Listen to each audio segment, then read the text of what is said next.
And the U.S. Nationals get underway later this week at Indianapolis Raceway Park, so there's going to be a lot of speed in central Indiana. And one of the fastest women in the world joins us now in the 13 Sports Jam, Cristen Powell, just 20 years old. Welcome to the 13 Sports Jam. Well, thank you so much. It's so good to be here. First of all, her fastest speed to this point is over 308 miles an hour.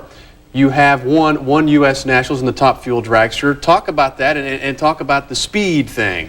Oh, the speed's amazing. I raced Top Fuel Dragster for 2 years now, and now I've switched over to funny car. So John Costanza has just hired me to drive his funny car, the JCIT funny car. So I'm ecstatic about that. But when I drove Top Fuel, I won the Englishtown race, the Mopar Parts Nationals there, and it was one of the best days of my life. We went 4 rounds, we beat some heavy hitters, and it was amazing. Will you be doing Top Fuel and funny cars this coming week? No, I'll be doing just funny car. Now I am a funny car driver, so that's pretty cool. Racing with John Costanza, and pretty much this is going to be my first race. This is the biggest race of the year, and this is my first race with JCIT, so it's going to be a little nerve-wracking, but so exciting. Explain to the race fans out there, when I saw that you were just getting your funny car license this week, but you had already been driving Top Fuel, I automatically think just the Top Fuel is the fastest and baddest and maybe the hardest to drive, but that's not the case. I think it's really a personal opinion.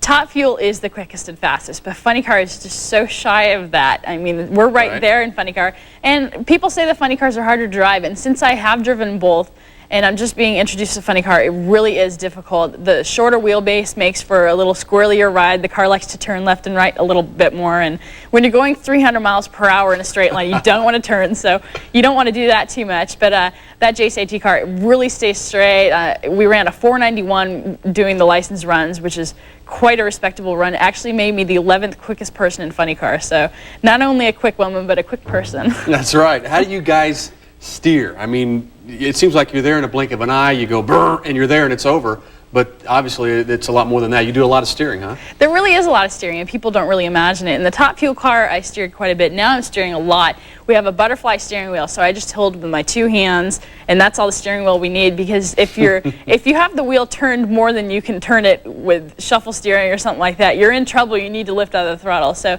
pretty much, it's a lot of little movements like this, sometimes bigger movements. But if you're in a position like this where you can't turn anymore, that's it. You need to abort the run and get out of it. Yeah, definitely. Talk about the G-forces when you guys take off. I mean, I stood at the start-finish line a couple of years ago during a funny car event, and my insides just turned inside out. I mean, it's amazing. What's it like being in the car? Do you have to build stamina up to withstand all that energy? Well, it's not as hard as, say, if you're a fighter pilot and you feel those G's that are pushing down on you. It's just directly against you. It's about 5.5 G's, and it's just the awesomest feeling. I can't even explain it. I mean, you go in a tenth of a second, 0.8 of a second, you're already going 100 miles an hour. So it's not like flooring a V8 at a stoplight, huh? Not even comparable, not even comparable. But, I mean, you're already going 100 miles an hour in 0.8 of a second, and that's only in 60 feet. And I could give you the numbers, but there's no way it can make you feel what I feel when I'm in the car. But, I mean, it's the best roller coaster ride in the world. This is a very busy woman, folks. Not only will she race in the U.S. Nationals, you're also a college student. You're a junior at Linfield College in Oregon? Yes, What are you majoring in? I'm majoring in psychology, which I just love, and it gets pretty difficult with the school and the racing. When I'm at the races Friday through Sunday, it's all racing, and then when I'm at school Monday through Thursday, it's all school. So but it never really is. I mean, I'm always thinking about the other thing, and it's hard to juggle, but pretty much I fly back and forth and try to pay attention to both because they're really important to me.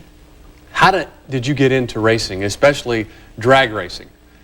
Well, my father raced before I was born. He kind of got back into it after about 20 years or so, and he brought me to the races to start watching. And at first, I was a little standoffish. I was like, cars, whatever. And then I started to take notice and really decided I want to try that. So I went to a drag racing school, started out in a class called Super Comp, then stepped up to Federal Mogul Dragster, and then Top Fuel, and now I'm crossing over to funny car. So it's not a downgrade, it's not an upgrade, it's just Top Fuel and funny car are right at the same level. And so I've been in the professional ranks. This is my 3rd year, and I'm just loving it. I'm not going to shock anyone saying that racing is a man's world. What's it like being a woman fitting into that? I know that it can't be the easiest thing to slide in like that, but you're doing a fine job of it. What's it like? It's good and bad almost, because we get so much publicity for me being a female. Right. I mean, it's so wonderful. But you do have the people that say, you know, a female can't do that. And when I was in Top Fuel, we had a lot of people saying, oh, I don't know, that's going to be tough. But now that I've switched over to Funny Car, really there haven't been a lot of female funny car drivers, and it's really stirring up the pot. There's people that think that's just a man's class, and they're upset about it. And we're What's going John out there. Force have to say about it? John Force is awesome. He is such a supporter, so he's really happy about it. He just worries, and you know, he doesn't want to see a girl get hurt, but he doesn't want to see a guy get hurt either. And I don't plan on doing that, but it's been fun. Okay. Cristen, thank you so much for joining us. Good luck this week. Thank you. Stay safe. Keep that car on the track, and everyone else. Oh, I will. We will have a fun, safe week at the U.S. Nationals. Well, coming up on the 13 Sports Jam, we'll talk a little football.